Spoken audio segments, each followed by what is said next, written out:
નમસ્કાર વિદ્યાર્થી મિત્રો, વિડીયોની શરૂઆત કરતા પહેલા જણાવી દઉં કે ઓછા સમયમાં સ્માર્ટ રિવિઝન કરાવતી આપણી ખાસ ડેલી ટેસ્ટ સિરીઝ પહેલા જ પ્રયત્ને પાસમાં આપ સૌનું સ્વાગત છે। આજે શુક્રવાર છે અને આપણો આજનો અતિ મહત્વનો વિષય છે પંચાયતી રાજ। સ્પર્ધાત્મક પરીક્ષાઓમાં રોકડા માર્ક્સ અપાવતા આ વિષયની તૈયારી ચકાસવા માટે ચાલો સમય બગાડ્યા વગર શરૂ કરીએ આજનો પ્રશ્ન નંબર 1 કે 73માં બંધારણીય સુધારાથી દેશમાં પ્રથમવાર કોને માટે રાજકીય અનામત પ્રથા દાખલ થઈ? ઓપ્શન અ મહિલાઓ, ઓપ્શન બ અનુસૂચિત જાતિઓ, ઓપ્શન ક અનુસૂચિત જનજાતિઓ, ઓપ્શન ડ ઉપરોક્ત તમામ। તો આપણો જવાબ રહેશે ઓપ્શન ડ ઉપરોક્ત તમામ, એટલે કે મહિલાઓ, અનુસૂચિત જાતિઓ અને અનુસૂચિત જનજાતિઓ માટે અનામત પ્રથા દાખલ થઈ।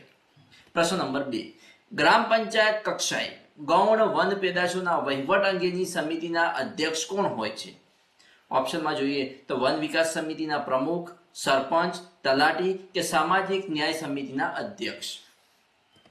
જવાબ છે સરપંચ। પ્રશ્ન નંબર 3 જિલ્લાની વસ્તી 4 લાખ કરતા વધુ ન હોય તેવા જિલ્લા પંચાયતના ચૂંટાયેલા સભ્યોની સંખ્યા ખાલી જગ્યા હોય છે। ઓપ્શનમાં જોઈએ તો 15, 17, 18 કે 16? તો જવાબ આપવામાં આવશે 18।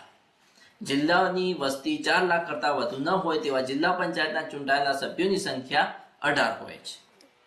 પ્રશ્ન નંબર 4 પંચાયતી રાજ વિષય ભારતના બંધારણની કઈ યાદીમાં છે? ઓપ્શનમાં જોઈએ તો કે સમવર્તી યાદી, રાજ્ય યાદી, રાષ્ટ્રપતિ યાદી કે કેન્દ્ર યાદી? તો જવાબ છે રાજ્ય યાદીમાં પંચાયતી રાજ વિષય હોય છે।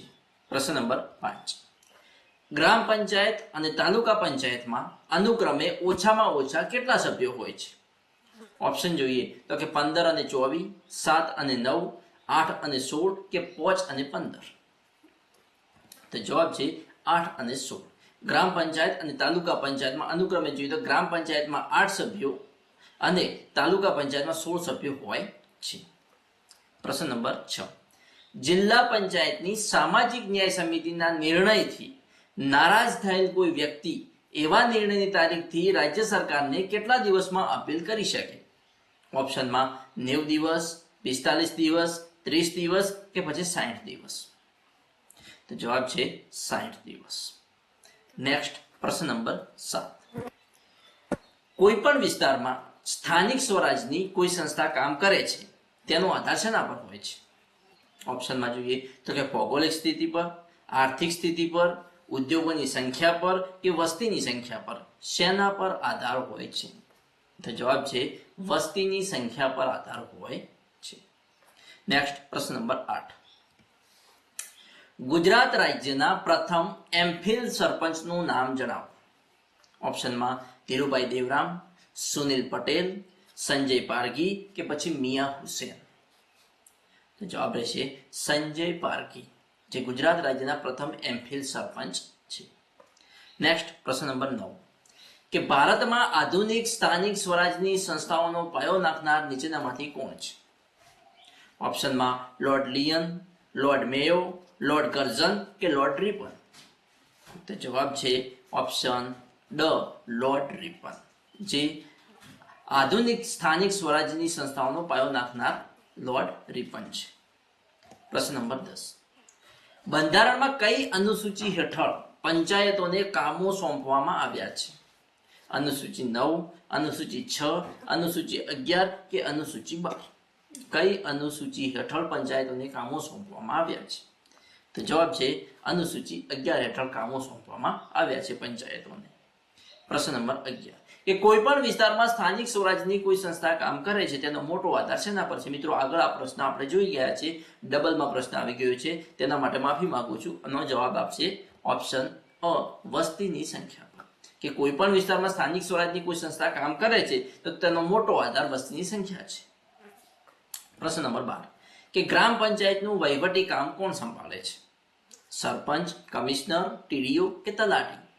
ગ્રામ પંચાયતનું વહીવટી કામ કોણ સંભાળે છે? તો જવાબ છે તલાટી। પ્રશ્ન નંબર 13 કે જિલ્લા આયોજન સમિતિઓની રચના કોના દ્વારા ફરજિયાત કરવામાં આવી છે?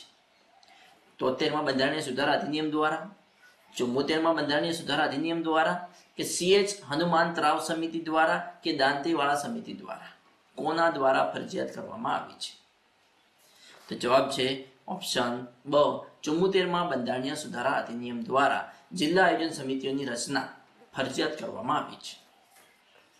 પ્રશ્ન નંબર 14, કે લોકશાહી અને વિકાસ માટે પંચાયતી રાજ સંસ્થાઓના પુનરુદ્ધાર માટેની સમિતિના અધ્યક્ષ કોણ હતા? LM સિંધવી સમિતિ, NKP સાલ્વે, KC પંત, કે GVK રાવ સમિતિ? કઈ સમિતિના અધ્યક્ષ કોણ હતા? પહેલા તો સમિતિ કઈ હતી અને તેના અધ્યક્ષ કોણ હતા એ આપણે જોવાનું છે.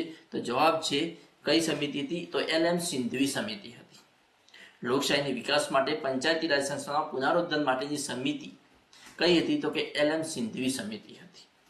જોઈએ નેક્સ્ટ પ્રશ્ન નંબર 15, પંચાયતના કરમાં લેન્ડ સેસ શું છે? જમીન મહેસૂલ છે, જમીન મહેસૂલ પરનો સરચાર્જ છે, ઘરવેરો છે, કે ઉપર પૈકી કોઈ નહીં? તો જવાબ છે જમીન મહેસૂલ પરનો સરચાર્જ એટલે કે લેન્ડ સેસ. પ્રશ્ન નંબર 16, મહિલાઓ માટે ગુજરાતમાં પંચાયતી રાજમાં કેટલી બેઠકો અનામત હોય છે? 1/3, 1/5, 50% એટલે કે 1/3, કે 35%? મિત્રો જવાબ રહેશે 50% અથવા તો 1/3. નેક્સ્ટ પ્રશ્ન નંબર 17, ભારતમાં નીચેના પૈકી કઈ તારીખે દર વર્ષે પંચાયતી રાજ દિવસ મનાવવામાં આવે છે? 21 એપ્રિલ, 24 એપ્રિલ, 26 એપ્રિલ, કે બીજી એપ્રિલ? જવાબ રહેશે 24 એપ્રિલના રોજ પંચાયતી રાજ દિવસ મનાવવામાં આવે છે. પ્રશ્ન નંબર 18, પંચાયતી રાજ પ્રણાલીનો અમલ સૌ પ્રથમ કયા રાજ્યમાં કરવામાં આવ્યો? રાજસ્થાન, દિલ્હી, પંજાબ, કે કર્ણાટક? જવાબ રહેશે રાજસ્થાન, કે પંચાયતી રાજ પ્રણાલીનો અમલ સૌ પ્રથમ રાજસ્થાનમાં કરવામાં આવ્યો. પ્રશ્ન નંબર 19, કેન્દ્ર સરકાર દ્વારા પંચાયતોને અનુદાન આપવાની શરૂઆત ક્યારથી થઈ? પ્રથમ નાના પંચથી, 73માં બંધારણીય સુધારા બાદ, પંચાયતોને 1990માં કરેલી માંગણીઓ બાદ, કે પછી બંધારણના આરંભથી? જવાબ છે કે 73માં બંધારણીય સુધારા બાદ કેન્દ્ર સરકાર દ્વારા પંચાયતોને અનુદાન આપવાની શરૂઆત કરવામાં આવી. પ્રશ્ન નંબર 20, ગુજરાત રાજ્યમાં વ્યવસાય વેરો ઉઘરાવવાની સત્તાઓ સ્થાનિક સ્વરાજની સંસ્થાઓને ક્યારથી સોંપવામાં આવી? 2004 થી, 2007 થી, 2006 થી, કે 2005 થી? જવાબ છે 2006 થી. ગુજરાત રાજ્યમાં વ્યવસાય વેરો ઉઘરાવવાની સત્તાઓ સ્થાનિક સ્વરાજની સંસ્થાઓને 2006ની સાલથી સોંપવામાં આવી. પ્રશ્ન નંબર 21, કે સામાજિક ન્યાય સમિતિઓની સ્થાપના કરવાની ભલામણ કઈ સમિતિએ કરી હતી? રીખવદાસ શાહ સમિતિએ કરી હતી, ઝીણાભાઈ દરજી સમિતિએ કરી હતી, બળવંતરાય સમિતિએ કરી હતી, કે અશોક મહેતા સમિતિએ કરી હતી?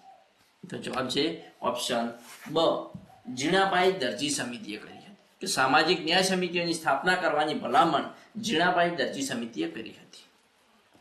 પ્રશ્ન નંબર 22, કે ભારતમાં ત્રિસ્તરીય પંચાયતી રાજની ભલામણ કોણે કરી હતી? ત્રિસ્તરીય પંચાયતી રાજની ભલામણ કોણે કરી હતી? અશોક મહેતા સમિતિ, બળવંતરાય મહેતા સમિતિ, ઝીણાભાઈ દરજી સમિતિ, કે રીખવદાસ શાહ સમિતિ? તો જવાબ છે બળવંતરાય મહેતા સમિતિએ ત્રિસ્તરીય પંચાયતી રાજની ભલામણ કરી હતી. પ્રશ્ન નંબર 23, બળવંતરાય મહેતાનું નામ શાની સાથે વિશેષ સંકળાયેલું છે? આપણે આગળના પ્રશ્નમાં જોઈ ગયા કે ઓપ્શનમાં જોઈએ તો કે દેશી રાજ્યોનું એકીકરણ, ભાષાવાર પ્રાંત રચના, પંચાયતી રાજ, કે ભારતનું બંધારણ? શાની સાથે બળવંતરાય મહેતાનું નામ સંકળાયેલું છે? તો જવાબ રહેશે પંચાયતી રાજ સાથે બળવંતરાય મહેતાનું નામ સંકળાયેલું છે. પ્રશ્ન નંબર 24, કે ગ્રામ પંચાયતે કઈ સમિતિ ફરજિયાત બનાવવાની હોય છે? શિક્ષણ સમિતિ, આરોગ્ય સમિતિ, કલ્યાણ સમિતિ, કે પછી સામાજિક ન્યાય સમિતિ? તો જવાબ રહેશે ઓપ્શન ડ, સામાજિક ન્યાય સમિતિ. ગ્રામ પંચાયત સામાજિક ન્યાય સમિતિ ફરજિયાત બનાવવાની હોય છે. તો આજનો લાસ્ટ પ્રશ્ન 25, કે પંચાયતની મુદત કેટલા વર્ષ માટે હોય છે? 7 વર્ષ, કોઈ મુદત નથી, 4 વર્ષ, કે 5 વર્ષ? મિત્રો આનો જવાબ તમારે કમેન્ટ બોક્સમાં જણાવવાનો છે અને એ પણ સાચો જણાવવાનો છે, કારણ કે દરેક વિદ્યાર્થી મિત્રને આનો પ્રશ્નનો જવાબ આવડતો જ હશે. તો મિત્રો આજનો વિડીયો અહીંયા પૂર્ણ કરીશું. આવતીકાલે નેક્સ્ટ વિડીયોમાં મળીશું.